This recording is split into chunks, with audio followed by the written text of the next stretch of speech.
Ella estaba bajo el árbol, con contracciones, llorando en silencio. Él la vio desde la ventana, una mujer embarazada, sola, desesperada. Cuando se acercó, ella susurró: «Mi esposo murió, no tengo a nadie». Él, que había perdido la esperanza de tener una familia, supo que tenía que ayudarla, pero no imaginó que esa ayuda cambiaría su vida para siempre. El aroma a gis y lápices de colores llenaba el salón de tercero de primaria. Isabel caminaba entre los pupitres con esa gracia serena que tienen las mujeres embarazadas cuando todavía se sienten ligeras, cuando el bebé es una promesa y no un peso.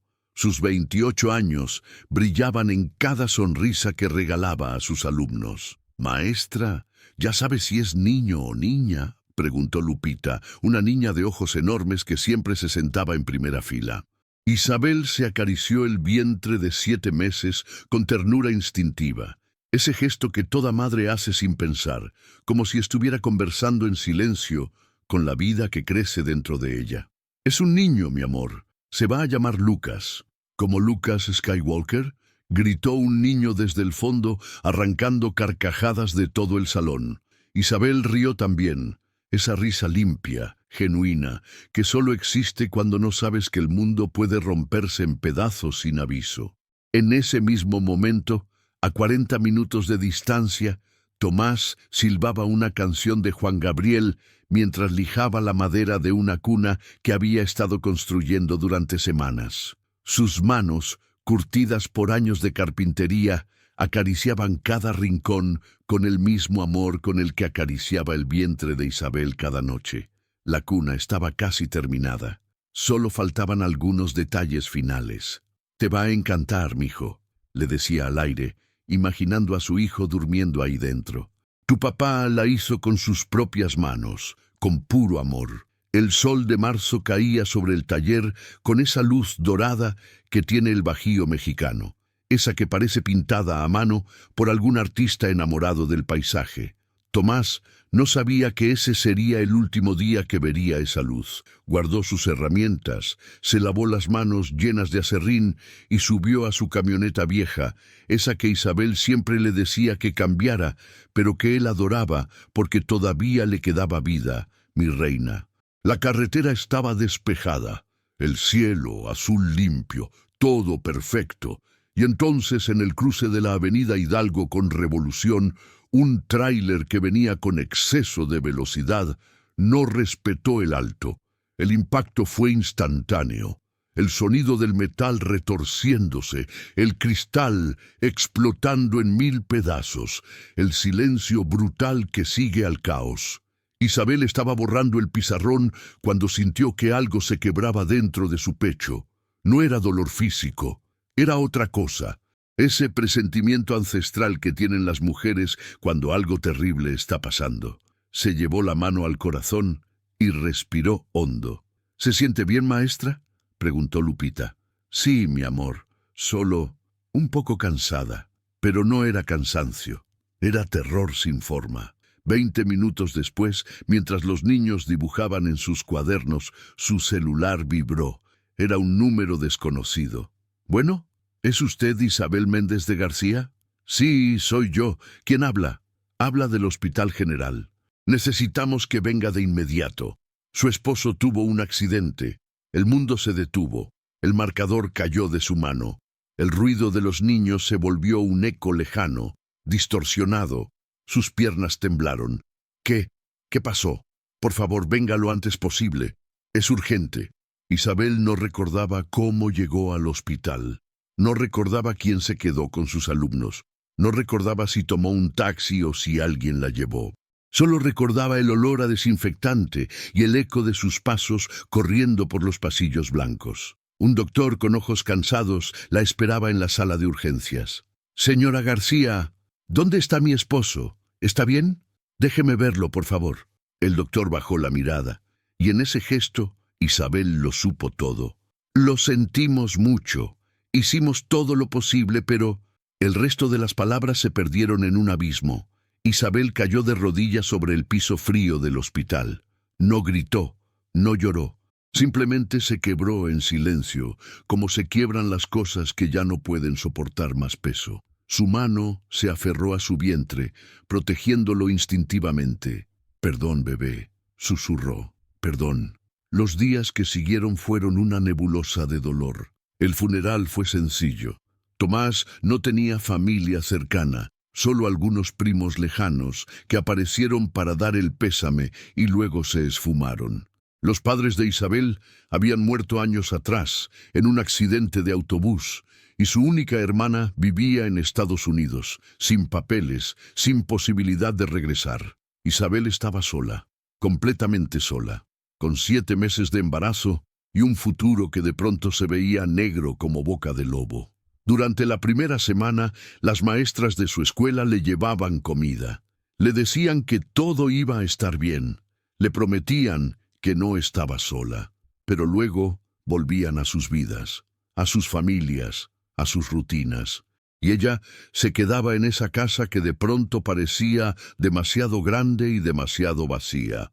La cuna sin terminar seguía en el taller. Isabel no podía ni verla sin desmoronarse. Fue en la segunda semana cuando llegó la primera carta del banco. «Estimada señora García, le informamos que su vivienda tiene un adeudo de 6 meses de hipoteca. Si no regulariza su situación en 30 días, procederemos con el embargo de la propiedad». Isabel leyó la carta 3 veces, sin entender. 6 meses de adeudo. Imposible. Tomás siempre pagaba todo a tiempo. Pero cuando revisó los papeles de su esposo, descubrió la verdad que él había ocultado para no preocuparla. El taller estaba quebrado, los clientes no pagaban, las deudas se acumulaban. Tomás había dejado de pagar la hipoteca para poder comprar comida y pañales para el bebé que venía en camino. Él había cargado con todo en silencio, sonriendo cada noche al llegar a casa, besándola, diciéndole que todo estaba perfecto. Y ahora ella estaba a punto de perder la casa, y no tenía dinero, y no tenía trabajo, y no tenía a nadie. Isabel intentó pedir ayuda en la escuela. La directora fue amable, pero directa. «Lo siento, Isabel. Con tu embarazo avanzado no podemos tenerte dando clases. Es un riesgo. Cuando el bebé nazca, hablamos». Intentó con los primos de Tomás. Ninguno contestó sus llamadas. Intentó vender las herramientas del taller. Le ofrecieron una miseria. Cada día era una piedra más en los hombros. 3 semanas después del accidente, el banco cumplió su palabra. Llegaron los oficiales con documentos legales y le dieron 24 horas para desalojar. Isabel empacó lo poco que tenía en 2 maletas: ropa, la foto de su boda, la ecografía de Lucas. Miró la cuna sin terminar por última vez y sintió que el corazón se le hacía pedazos. «Perdón, Tomás», susurró. «No pude salvar nuestra casa». Salió a la calle con sus maletas y su vientre de 8 meses, sin saber a dónde ir. Los refugios estaban llenos. Le dijeron que volviera en una semana. Los comedores comunitarios le daban un plato de frijoles y tortillas, pero había días en que no alcanzaba para todos. Isabel dormía donde podía, en banquetas, en paradas de autobús, en un parque donde había un árbol grande que la protegía de la lluvia. Se tocaba el vientre constantemente, como disculpándose con su bebé por no poder ofrecerle algo mejor. «Perdón, mi amor, perdón. Mamá está haciendo todo lo que puede». Las contracciones empezaron una noche de lluvia torrencial. No era el momento. Faltaban todavía algunas semanas para que Lucas naciera, pero el estrés, el hambre, el frío, todo había cobrado factura. Isabel caminaba por las calles oscuras, empapada, buscando refugio. Las contracciones eran cada vez más fuertes, más seguidas. «No, no, no», lloraba. «Todavía no, bebé. Aguanta un poco más». Pero su cuerpo no obedecía. Vio una casa enorme, iluminada, con un jardín hermoso protegido por una reja alta. Había un árbol gigantesco cerca de la entrada, con ramas que formaban un techo natural. Isabel no pensó, solo actuó. Se coló por un hueco en la reja y se refugió bajo el árbol, acurrucándose, temblando de frío y dolor. Las contracciones llegaban cada 3 minutos. Lloró en silencio, tocando su vientre, despidiéndose. «Perdón, bebé, perdón. Mamá no pudo hacer más». Cerró los ojos, esperando que el dolor se la llevara. Don Ricardo Sandoval no podía dormir. No era nuevo. Llevaba 10 años sin dormir bien, desde que su esposa, Elena, había muerto en aquel maldito accidente de avión. A sus 55 años, Ricardo era un hombre que lo tenía todo: dinero, poder, respeto. Su imperio empresarial abarcaba construcción, bienes raíces, tecnología. Su nombre aparecía en las listas de los hombres más ricos de México, pero su casa estaba vacía. Caminó hacia la ventana de su habitación, con un vaso de whisky en la mano, mirando el jardín iluminado por la luna. Se ajustó el reloj de oro que nunca se quitaba, ese tic nervioso que tenía desde hace años, como si revisar la hora pudiera devolverle el tiempo perdido. Y entonces la vio, una mujer, bajo su árbol, embarazada, temblando, llorando. El vaso de whisky cayó de su mano y se estrelló contra el piso. Ricardo no lo escuchó, ya estaba corriendo. Bajó las escaleras con una velocidad que no sabía que todavía tenía. Atravesó el jardín, se arrodilló frente a ella. «¿Qué haces aquí? ¿Estás bien?» Isabel levantó la mirada asustada. Vio a un hombre de cabello gris, ojos profundos, ropa cara. Vio dinero, vio poder, vio todo lo que ella no tenía. «Yo... lo siento, no quería...» Tartamudeó intentando levantarse. Otra contracción la derribó, gritó de dolor. Ricardo la sostuvo. «¿Cuánto tiempo llevas así?» «No lo sé. 1 hora, 2... ¿Dónde está tu familia? ¿Tu esposo?» Isabel lo miró con esos ojos llenos de lágrimas que decían todo sin necesidad de palabras. «Mi esposo murió hace 3 semanas», susurró. «No tengo a nadie». Ricardo sintió que algo se rompía dentro de su pecho. Reconoció ese dolor, ese vacío, esa soledad brutal que te dice que estás completamente solo en el mundo. «Ahora sí tienes a alguien», dijo con voz firme. «Yo te voy a ayudar». Ricardo sacó su celular y marcó un número que conocía de memoria. «¿Samuel? Soy Ricardo. Necesito que vengas a mi casa. Ahora. Es una emergencia. El doctor Samuel Ortega, médico de la familia Sandoval desde hace 20 años, llegó en menos de 15 minutos. Cuando vio la escena, Ricardo, sosteniendo a una mujer embarazada desconocida en su jardín, sus ojos se abrieron como platos. «¿Qué demonios? Después te explico. Ayúdame a subirla al carro. Vamos al hospital. Ya». Entre los dos llevaron a Isabel a la camioneta de Ricardo. Sofía, el ama de llaves que había escuchado el alboroto, bajó corriendo con mantas limpias y una almohada. «Don Ricardo, ¿qué pasó?» «Sofía, prepara una habitación. Esta mujer y su bebé van a quedarse con nosotros». Sofía, que había trabajado para Ricardo desde que era un joven empresario, lo conocía lo suficiente para no hacer preguntas. Simplemente asintió y corrió de regreso a la casa. El Hospital San José era el más exclusivo de la ciudad. Ricardo tenía un pabellón privado reservado permanentemente. Nunca lo había usado, hasta ahora. Isabel fue recibida por un equipo de enfermeras y doctores que se movían con precisión quirúrgica. La llevaron a una habitación llena de máquinas, luces, eficiencia. «Señora, necesito que respire profundo. Las contracciones están muy seguidas. El bebé viene en camino». Isabel gritó, no de dolor físico, sino de terror. «Es muy pronto. Solo tengo 8 meses. ¿Va a estar bien mi bebé?» El doctor Samuel revisó los monitores y asintió con calma profesional. 8 meses es prematuro, pero manejable. Su bebé tiene buenas probabilidades. Pero necesito que colabore. ¿Puede hacer eso por mí?» Isabel asintió entre lágrimas. Ricardo estaba en la puerta, observando. El doctor Samuel se le acercó. «Ricardo, ¿quién es ella?» «No lo sé». «¿Cómo que no lo sabes? La encontré en mi jardín, sola, desesperada». «¿Qué querías que hiciera? ¿Dejarla morir?» Samuel se limpió las gafas, ese gesto nervioso que hacía cuando estaba incómodo.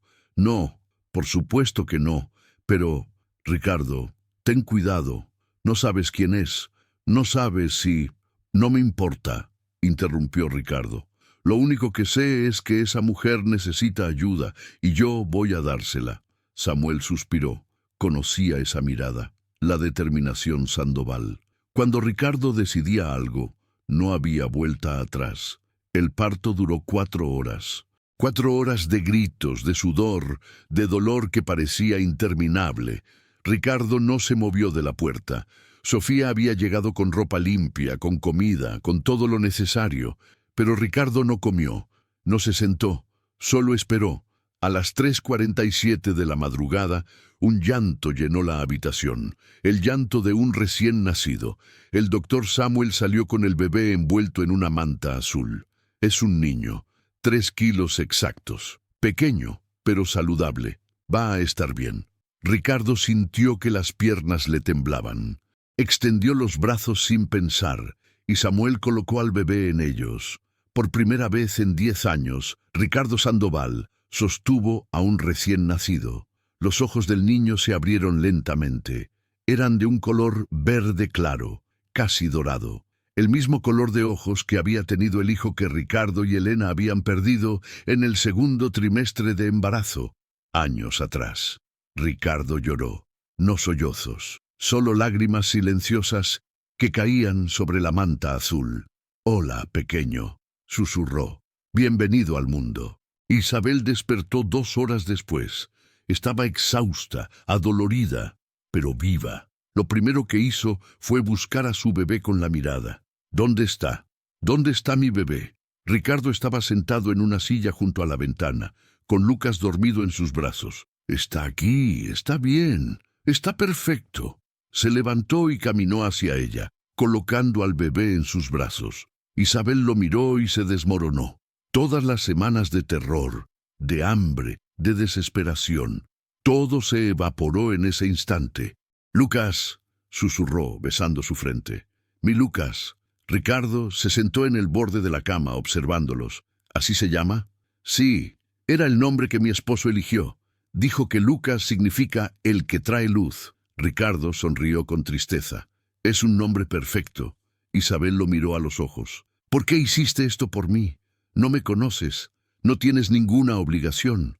Ricardo se quitó el reloj de oro y lo miró fijamente, como si buscara respuestas en las manecillas. «Porque una vez tuve la oportunidad de ser padre», dijo lentamente, «y la perdí. Mi esposa y yo perdimos a nuestro hijo antes de que naciera, y luego ella murió, y me quedé solo, completamente solo». Se puso el reloj de nuevo.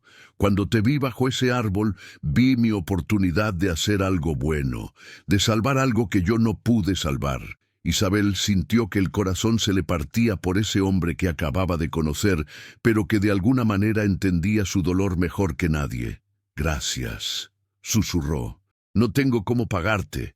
No quiero que me pagues. Quiero que tú y Lucas estén seguros. Quiero que tengan una vida». Al día siguiente, Ricardo insistió en que Isabel y Lucas regresaran a su casa. Isabel protestó débilmente, todavía agotada del parto. «No puedo. No tengo dinero. No puedo pagar una habitación en tu casa». Ricardo la detuvo con un gesto. «No es caridad. Es lo correcto. Mi casa es enorme. Está vacía, y ustedes necesitan un lugar seguro». Sofía había preparado la habitación más hermosa de la mansión. Una suite con vista al jardín, cuna nueva, ropa de bebé, juguetes, todo lo necesario. Cuando Isabel entró y vio todo eso, se cubrió la boca con las manos y lloró. «Esto es demasiado». Sofía, una mujer de 60 años con ojos dulces y un pañuelo siempre en el bolsillo, la abrazó. «Mija, no es demasiado. Es lo que mereces. Tú y tu bebé». Los primeros días fueron un torbellino. Isabel aprendió a cuidar a Lucas con la ayuda de Sofía, que tenía más experiencia que 10 enfermeras juntas. Ricardo compraba todo lo que hiciera falta: pañales, fórmula, ropa, medicinas. Pero lo más sorprendente era ver a Ricardo con el bebé. Cada noche, después de regresar de sus juntas de negocios, Ricardo subía a la habitación de Isabel y preguntaba: «¿Puedo cargarlo?». y se sentaba en el sillón junto a la ventana, con Lucas en brazos, mirándolo dormir como si fuera el tesoro más valioso del mundo.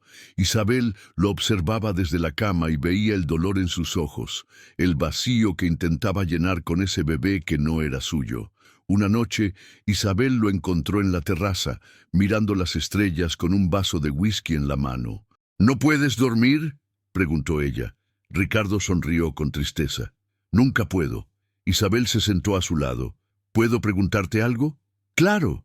¿Por qué haces todo esto por nosotros? Ricardo bebió un sorbo largo antes de responder. Porque cuando Elena murió, me quedé solo. Vendí mi alma al trabajo. Construí un imperio. Gané millones, pero nunca tuve lo único que realmente quería, una familia. Se giró para mirarla, y luego apareciste tú, con Lucas. Y por primera vez en 10 años sentí que había un propósito en mi vida más allá del dinero. Isabel sintió que los ojos se le llenaban de lágrimas. No sé qué decir. No digas nada. Solo quédate, por favor. Isabel tomó su mano. No tengo a dónde ir. Y aunque lo tuviera, creo que querría quedarme. 2 semanas después, apareció Carlos Ramírez, el abogado de Ricardo. Carlos era un hombre pragmático, de traje impecable y maletín de cuero que revisaba 3 veces antes de cerrar. Cuando llegó a la mansión y vio a Isabel con el bebé, sus ojos se entrecerraron con desconfianza. «Ricardo, ¿podemos hablar en privado?» Se encerraron en el estudio. «¿Quién es ella?», preguntó Carlos sin rodeos. «Se llama Isabel. Es viuda. Su esposo murió hace un mes. Ella y su bebé se van a quedar aquí». Carlos dejó caer su maletín sobre el escritorio. «Estás loco. No sabes nada de ella. Puede ser una oportunista. Puede estar mintiendo. Puede estar desesperada y necesitar ayuda», interrumpió Ricardo. «Y eso es exactamente lo que es». Carlos se limpió las gafas, frustrado. «Ricardo, entiende, eres uno de los hombres más ricos de México. Si ella decide demandarte, si decide, no lo hará». «¿Cómo lo sabes?» «Porque la he visto con su hijo. He visto cómo llora cuando cree que nadie la ve. He visto cómo mira la foto de su esposo muerto. Esa mujer no vino por dinero. Vino porque no tenía otra opción». Carlos suspiró. «Está bien, pero al menos déjame investigarla, verificar su historia, por tu seguridad». Ricardo asintió. «Hazlo, pero mientras tanto, ella se queda». Carlos Ramírez era eficiente. En 3 días tenía un reporte completo. Isabel Méndez García, 28 años, maestra de primaria con expediente impecable, casada con Tomás García, carpintero fallecido en accidente vehicular el 3 de marzo, sin antecedentes penales, sin deudas más allá de la hipoteca impagada de su casa embargada, sin familia cercana, sin recursos económicos. Todo era verdad. Carlos se reunió con el doctor Samuel en un café. «¿Qué opinas?», preguntó Carlos. «¿Crees que es sincera?». Samuel bebió su café lentamente. «Sí, la he visto cuidar a ese bebé como si fuera lo único que le queda en el mundo, porque lo es. Esa mujer no vino por dinero, vino por sobrevivir». Carlos cerró la carpeta. «Está bien. Entonces voy a ayudar a Ricardo con esto». «¿Con qué?».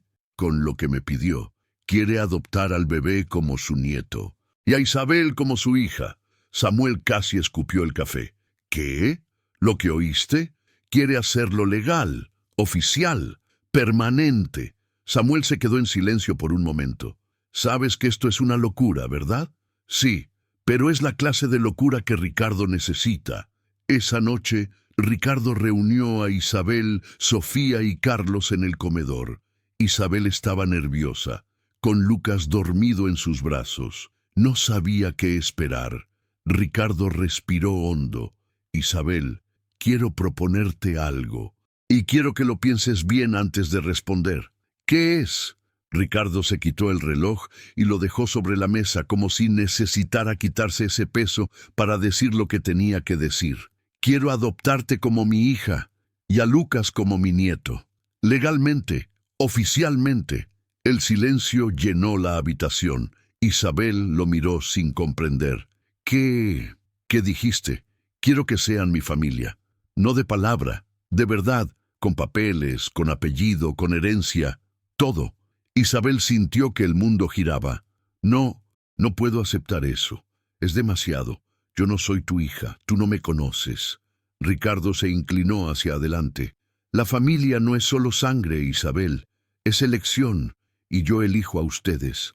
Isabel negó con la cabeza, las lágrimas cayendo sobre la manta de Lucas. ¿Y si esto es temporal? ¿Y si un día te arrepientes y me pides que me vaya? Ricardo tomó su mano. Nunca, te lo juro, pueden quedarse aquí el resto de sus vidas. Esta es su casa, yo soy su familia, y ustedes son la mía. Carlos intervino. Isabel, esto requiere documentos, investigación, tiempo, pero si aceptas, yo me encargo de todo. Será completamente legal. Sofía, que había estado en silencio, se acercó y puso su mano sobre el hombro de Isabel. Mija, di que sí. Este hombre necesita una familia tanto como tú. Isabel miró a Lucas, luego a Ricardo, luego a todos los que la rodeaban. ¿Por qué?, susurró. ¿Por qué harías esto? Ricardo sonrió con tristeza. Porque el dinero me dio todo lo que quise, excepto lo que realmente necesitaba, y ustedes me están dando eso. Isabel cerró los ojos y respiró hondo. Está bien, sí, acepto. El proceso de adopción tomó 6 meses. 6 meses de abogados, de papeles, de visitas de trabajadores sociales. Carlos se encargó de todo con precisión militar. Pero no todo fue fácil. Un primo lejano de Ricardo, Javier Sandoval, se enteró de la adopción y apareció furioso. ¿Estás loco, Ricardo? ¿Vas a darle tu herencia a una mujer que conociste hace 6 meses? Ricardo lo recibió en su oficina con calma helada. Mi dinero es mío, mi familia también. Esa mujer es una oportunista, te está manipulando. Cuidado con lo que dices, Javier. Esa mujer es mi hija y ese bebé es mi nieto. Y si vuelves a insultarlos, te saco de mi vida para siempre.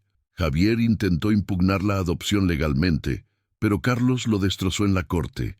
No tenía ningún argumento sólido. La adopción siguió adelante. Durante esos meses, la vida en la mansión Sandoval se transformó. Ricardo, que siempre había sido un hombre serio y distante, comenzó a sonreír más, a llegar más temprano a casa, a cancelar juntas para pasar tiempo con Lucas. Isabel, que había estado rota y desesperada, comenzó a sanar. No olvidó a Tomás, nunca lo haría, pero aprendió a vivir de nuevo. Sofía cocinaba platillos tradicionales, mole, tamales, pozole. La casa se llenaba de aromas que no había tenido en años. El doctor Samuel visitaba seguido, revisando que Lucas estuviera sano, y poco a poco dejó de ver a Isabel como una amenaza y comenzó a verla como parte de la familia. El día que el juez firmó los documentos de adopción fue uno de los más emotivos de sus vidas. En la sala de la corte, con Carlos a un lado y el doctor Samuel al otro, el juez leyó en voz alta: por la presente, Isabel Méndez García pasa a ser legalmente Isabel Méndez Sandoval, hija adoptiva de Ricardo Sandoval Ruiz. Y Lucas García Méndez pasa a ser Lucas García Sandoval, nieto adoptivo de Ricardo Sandoval Ruiz. Golpeó el martillo. Felicidades. Ahora son una familia legal. Ricardo abrazó a Isabel, llorando abiertamente. Isabel abrazó a Lucas, llorando también. Carlos sonrió, guardando los documentos en su maletín. Felicidades, familia Sandoval.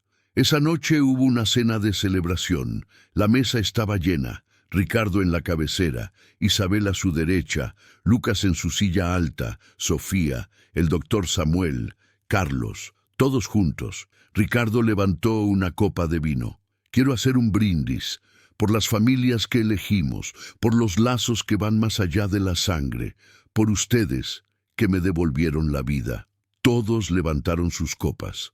Lucas, sin entender nada, levantó su vaso de jugo con sus manitas regordetas. Todos rieron. Fue una risa limpia, genuina, de esas que solo existen cuando la felicidad es real. Esa noche, después de que todos se fueron, Isabel se sentó en su habitación y sacó la foto desgastada de Tomás. La miró por largo rato.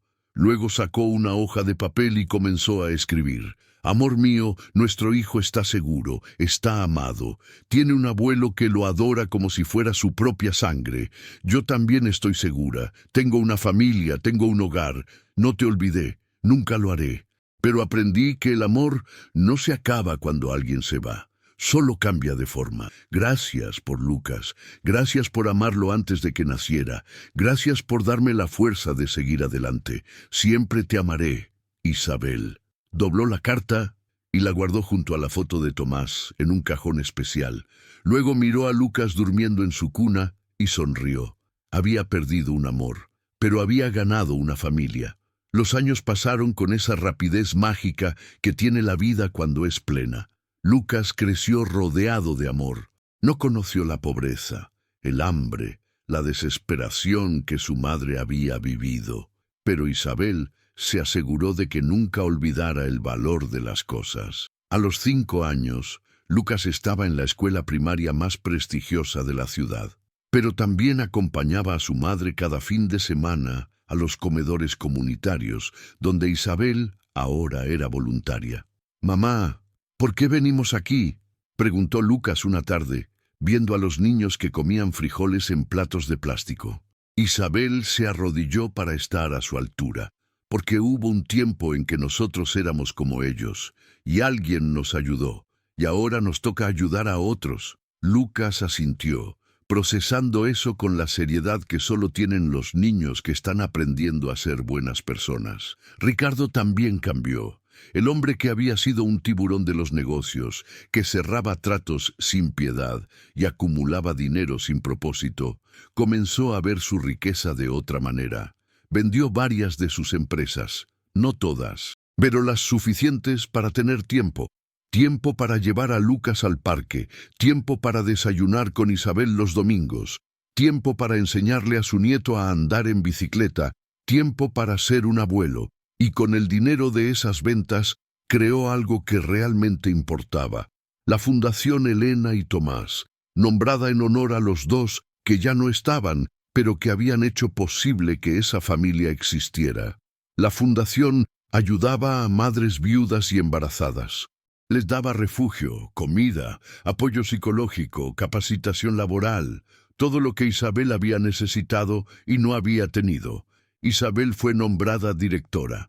Al principio protestó. «Ricardo, yo no sé cómo dirigir una fundación. Tú sabes mejor que nadie qué necesitan esas mujeres. Eso es lo único que importa». Y tenía razón. Isabel dirigió la fundación con una pasión y una empatía que ningún ejecutivo profesional podría igualar, porque ella había estado en esos zapatos. Había sentido esa desesperación. En 3 años, la Fundación Elena y Tomás ayudó a más de 500 mujeres a reconstruir sus vidas. Ricardo asistía a cada evento de recaudación, a cada inauguración de refugios, y por primera vez en su vida sentía que su dinero tenía un propósito real. Sofía seguía siendo el corazón de la casa. Cocinaba, limpiaba, regañaba a Lucas cuando se portaba mal, abrazaba a Isabel cuando tenía días difíciles. Tenía un libro de recetas antiguo que había pertenecido a Elena, la esposa de Ricardo, y poco a poco le enseñó a Isabel cada receta que Elena había amado. Esta era su favorita, decía Sofía, mostrándole cómo hacer chiles en nogada. La hacía cada septiembre. Isabel aprendió con reverencia, como si estuviera aprendiendo los secretos de una familia que ahora también era suya. Y cuando Ricardo probaba esos platillos, cerraba los ojos y sonreía con tristeza y alegría mezcladas. Sabe exactamente cómo lo hacía Elena. Era como si las 2 mujeres que Ricardo había amado, una como esposa, otra como hija, se conectaran a través de esos sabores. El doctor Samuel se convirtió en el tío honorario de Lucas. Cada cumpleaños le regalaba libros de ciencia. Le enseñaba sobre el cuerpo humano, sobre las estrellas, sobre todo lo que un niño curioso quisiera saber. «Tío Samuel, ¿por qué el corazón late?», preguntaba Lucas. «¿Por qué es una bomba mágica que mantiene vivo todo tu cuerpo?». ¿Y por qué mi abuelo dice que su corazón estaba roto antes de que yo naciera? Samuel sonrió con ternura, porque a veces los corazones se rompen cuando perdemos a alguien que amamos, pero luego se sanan cuando encontramos a alguien más para amar. Lucas pensó en eso con seriedad. Entonces, yo sané el corazón de mi abuelo. Exactamente. Carlos, el abogado pragmático, también se ablandó. Seguía manejando todos los asuntos legales de Ricardo, pero ahora también era el padrino de Lucas. Le enseñó a jugar ajedrez. Le regalaba rompecabezas complicados, le hablaba de justicia, de honestidad, de hacer lo correcto incluso cuando era difícil. Tío Carlos, ¿por qué siempre revisas tus papeles 3 veces? Porque los detalles importan, Lucas. Un error pequeño puede causar un problema grande. Como cuando olvidé hacer mi tarea y la maestra se enojó. Carlos rió. Exactamente como eso. Cuando Lucas cumplió 5 años, hicieron una fiesta enorme en el jardín. El mismo jardín donde Isabel había estado bajo el árbol, sola, desesperada, a punto de rendirse. Ahora ese jardín estaba lleno de globos, de risas, de niños corriendo. Sofía preparó un pastel de 3 pisos con forma de castillo. El doctor Samuel hizo magia con cartas. Carlos organizó juegos. Y Ricardo grababa todo con su celular, sonriendo de oreja a oreja. Isabel miraba todo desde la terraza, con lágrimas en los ojos. ¿Estás bien, mija?, preguntó Sofía, poniéndole una mano en el hombro. Sí, solo estoy abrumada. Hace 5 años estaba bajo ese árbol, creyendo que todo había terminado. Y ahora mira esto. Sofía sacó su pañuelo del bolsillo y se lo dio. La vida da muchas vueltas, mija, pero siempre llega a donde tiene que llegar. En ese momento, Lucas corrió hacia Isabel. «Mamá, ven a jugar». Isabel se limpió las lágrimas y sonrió. «Ya voy, mi amor». Bajó corriendo y se unió a la fiesta. Ricardo la vio desde lejos y sintió que su corazón, ese que había estado roto durante tanto tiempo, finalmente estaba completo. Un día, Lucas llegó de la escuela con un dibujo. «Abuelo, hice esto para ti». Ricardo dejó sus documentos y miró el dibujo.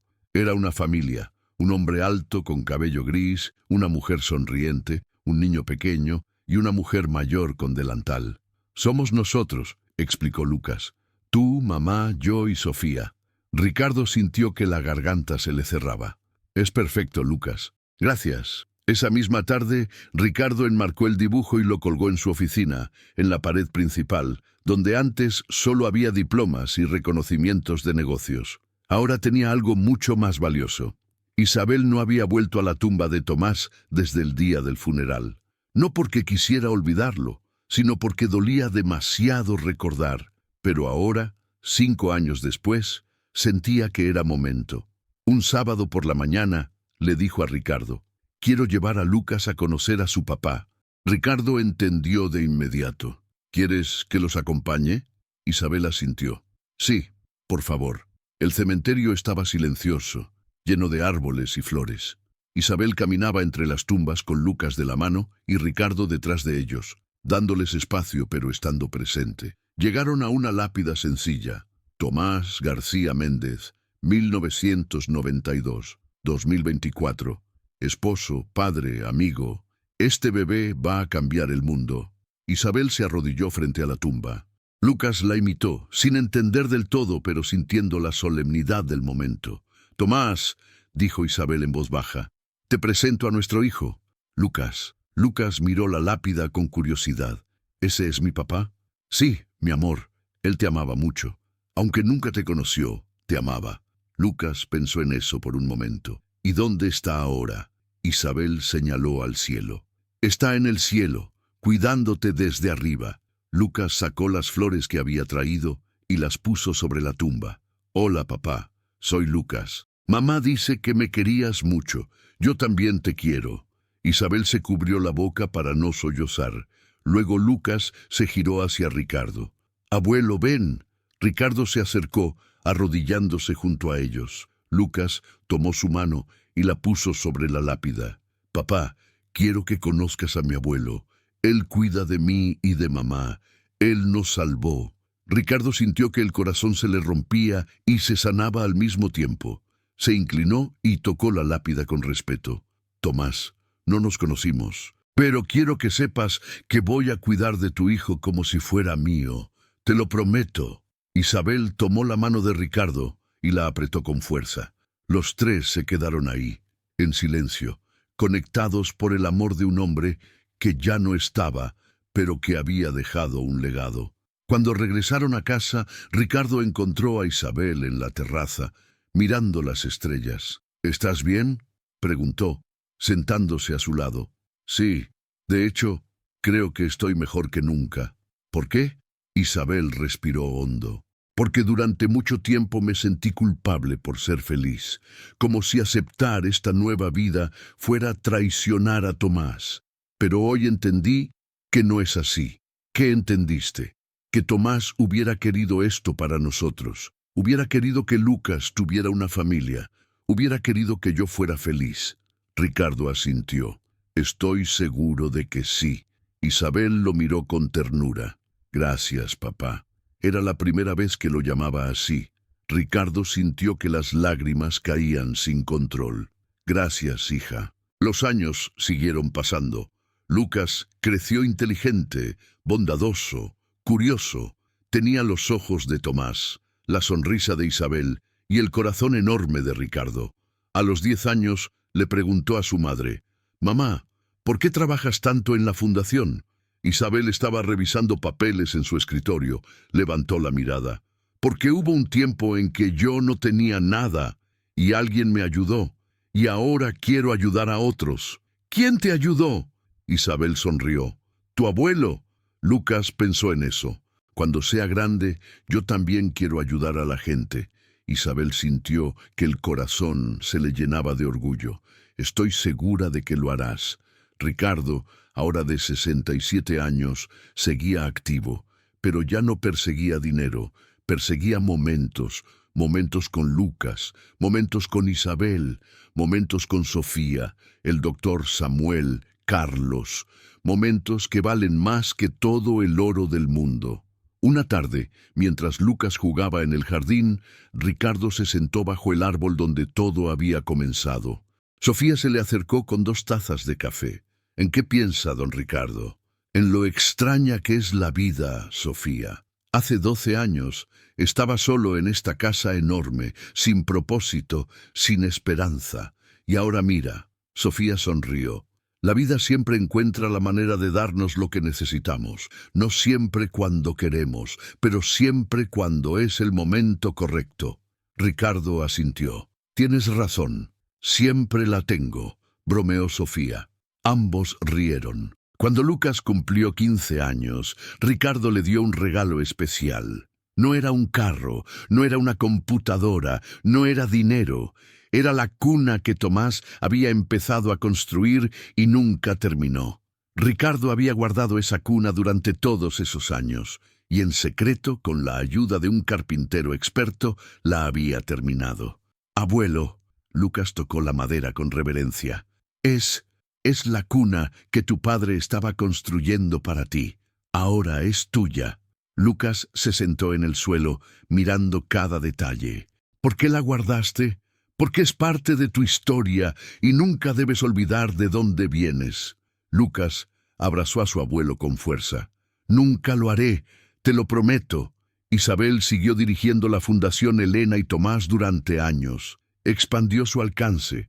Abrió refugios en 5 ciudades, ayudó a miles de mujeres, y cada mujer que cruzaba las puertas de la fundación recibía lo mismo que Isabel había recibido: dignidad, esperanza y una segunda oportunidad.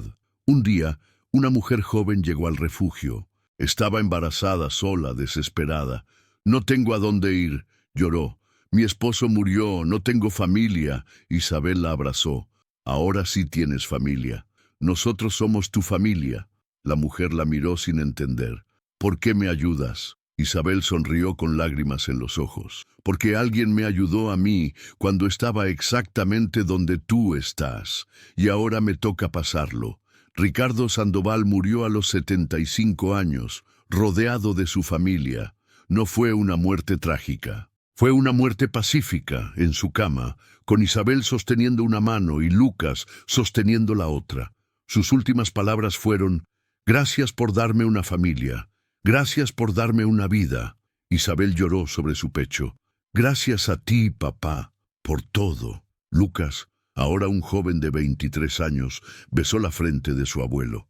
«Te amo, abuelo. Siempre te amaré». Ricardo cerró los ojos con una sonrisa y se fue en paz. El funeral fue masivo. Empresarios, políticos, celebridades. Todos querían despedir al gran Ricardo Sandoval, pero las personas que realmente lloraron su partida fueron otras. Sofía, que lloró como si hubiera perdido a un hijo. El doctor Samuel, que perdió a su mejor amigo. Carlos, que perdió a su mentor. Y las cientos de mujeres que habían sido ayudadas por la fundación, que perdieron al hombre que les había dado esperanza. Durante el servicio, Isabel leyó una carta. Ricardo Sandoval no fue perfecto, pero fue bueno. No nació siendo padre. Se hizo padre por elección. No heredó una familia, la construyó. Y nos enseñó que el amor no es sangre, el amor es elección. Gracias, papá, por elegirme. Por elegirnos. Descansa en paz. No hubo un solo ojo seco en la sala. 20 años después, Lucas Sandoval, ahora de 43 años, era médico pediátrico. Trabajaba en el hospital que su abuelo había fundado, atendiendo a niños de familias de bajos recursos, porque Ricardo le había enseñado que el dinero sin propósito no vale nada. Isabel, de 68 años, seguía dirigiendo la Fundación Elena y Tomás. Con ayuda de Lucas y de un equipo enorme, habían ayudado a más de 10.000 mujeres, y cada una de ellas llevaba consigo la historia de esperanza que Isabel les compartía. Sofía había muerto 5 años atrás, rodeada de amor. Su pañuelo blanco estaba enmarcado en la casa, como recordatorio de que las personas buenas nunca mueren del todo. El doctor Samuel seguía visitando cada semana, ahora con 90 años y todavía limpiando sus gafas cuando estaba nervioso. Carlos, retirado pero activo, seguía manejando los asuntos legales de la fundación sin cobrar un solo peso, porque la familia Sandoval le había enseñado que hay cosas más importantes que el dinero. Una tarde, Isabel y Lucas visitaron la mansión. Ahora era un museo dedicado a la memoria de Ricardo Sandoval y su legado. Pero una parte seguía intacta: el jardín y el árbol. Isabel y Lucas se sentaron bajo ese árbol, el mismo donde todo había comenzado 43 años atrás. «Mamá, ¿alguna vez te arrepientes de haber entrado a este jardín aquella noche?» Isabel sonrió. «Nunca. Fue la mejor decisión que nunca tomé». «¿Qué quieres decir?» «Que no fue una decisión. Fue desesperación. Fue supervivencia. Pero terminó siendo la mayor bendición de mi vida». Lucas miró el árbol con reverencia. «A veces pienso en todo lo que podría haber salido mal. Si el abuelo no te hubiera visto, si hubiera decidido no ayudarte, si...» Isabel lo interrumpió. «Pero me vio y decidió ayudarme. Y aquí estamos». Lucas asintió. «¿Sabes lo que más admiro del abuelo? ¿Qué? Que pudo haberlo tenido todo y seguir sintiéndose vacío, pero eligió llenarse de amor». Isabel sintió que las lágrimas caían. Exactamente. Esa noche, en la casa de Isabel, Lucas encontró una carta antigua. Era la carta que Isabel había escrito a Tomás aquella noche, hace tantos años. La leyó con lágrimas en los ojos. Luego escribió su propia carta. «Papá Tomás, nunca te conocí, pero siento que te conozco a través de mamá. Gracias por amarla. Gracias por amarme antes de que naciera. Gracias por construir esa cuna, aunque nunca la terminaras. El abuelo Ricardo la terminó por ti, y ahora está en mi casa esperando a mi hijo que nacerá en 3 meses. Voy a ponerle Ricardo Tomás, en honor a los 2 hombres que me dieron la vida de maneras diferentes. Descansa en paz, papá. Tu legado sigue vivo. Con amor, Lucas». 3 meses después, nació Ricardo Tomás Sandoval. Isabel lo cargó con lágrimas en los ojos. Hola, mi bebé. Bienvenido a esta familia loca y hermosa. Lucas miró a su hijo con el mismo amor con el que Ricardo lo había mirado a él 43 años atrás. El ciclo continuaba. Amor, familia, esperanza, no por sangre, sino por elección. En el jardín de la mansión Sandoval, ahora museo, hay una placa bajo el árbol. Aquí comenzó una historia de esperanza. Una mujer desesperada encontró refugio. Un hombre solitario encontró propósito y juntos construyeron una familia que no nació de la sangre, sino del amor. Que este árbol recuerde siempre que las mejores familias son las que elegimos con el corazón. Y si pasas por ese jardín en una noche silenciosa, dicen que puedes sentir la presencia de todos los que se amaron bajo ese árbol. Ricardo, que encontró su familia. Isabel, que encontró su esperanza. Tomás, que mira desde el cielo con orgullo. Y Lucas, que continúa el legado, porque el dinero compra muchas cosas, pero el amor se elige, y cuando lo eliges, te cambia para siempre. Esta historia te enseña algo que el mundo moderno olvidó. La riqueza verdadera no está en las cuentas bancarias, sino en las personas que amas. Ricardo Sandoval tenía millones, pero estaba vacío. Isabel no tenía nada, pero tenía amor, y cuando se encontraron, ambos se salvaron. No fue coincidencia, fue destino, no fue caridad, fue familia. Y si estás leyendo esto y sientes que tu vida está rota, que todo se derrumbó, que no hay salida, recuerda el árbol. Recuerda que a veces, en nuestros momentos más oscuros, aparece una luz que no esperábamos. Recuerda que la familia no es solo sangre, es elección. Y recuerda que siempre, siempre hay esperanza. Aunque sea bajo un árbol, en medio de la lluvia, en el momento más desesperado, siempre hay esperanza. Deja tu like y ayúdame a llevar esta historia a más corazones, para no perderte más historias que transforman. Suscríbete al canal.